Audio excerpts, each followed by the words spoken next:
महाराष्ट्राचा आवाज, आपल्या हक्काचा। बदलापूरमध्ये मित्राच्या पत्नीवर बलात्कार करणाऱ्याला महिलेच्या पतीने डोक्यात हातोडीचे वार करून ठार केल्याची धक्कादायक घटना घडली आहे।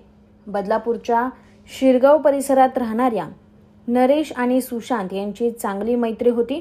मात्र सुशांत याने नरेशच्या पत्नीवर अतिप्रसंग करत पतीला सांगितल्यास ठार मारण्याची धमकी तिला दिली।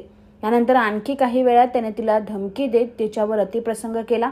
मात्र पत्नीने हिम्मत करून नरेशला सुशांतच्या दुष्कृत्याची माहिती दिली।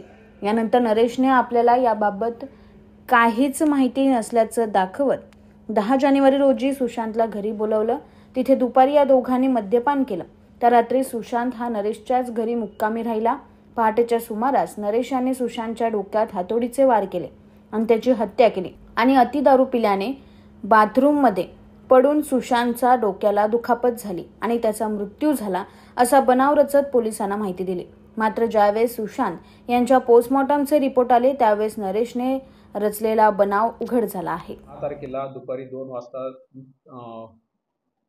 आरोपी नरेश शंभू भगत व त्याचा मित्र सुशांत असे दुपारी 10 तारखेला 2 वाजता भेटले। 2 नंतर ते दारू पिले।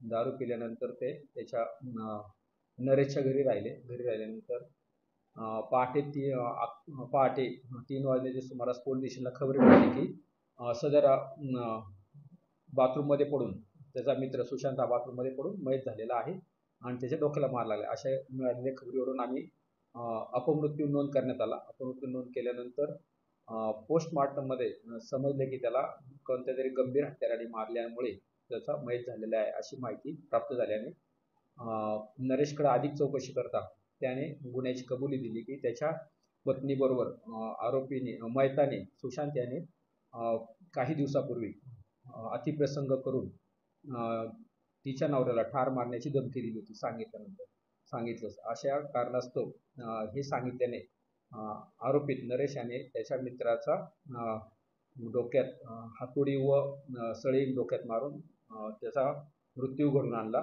आणि त्यामुळे आमच्याकडे फिर्याद दाखल आहे आणि त्याप्रमाणे आम्ही तपास करत आहोत। तुमच्या परिसरातील काही घडामोडी किंवा समस्या असतील तर आमच्या वृत्तवाहिनीला संपर्क करा आणि तसेच सतत अपडेट राहण्यासाठी आमच्या वृत्तवाहिनीला सबस्क्राइब करा आणि बेल आयकॉन दाबायला विसरू नका।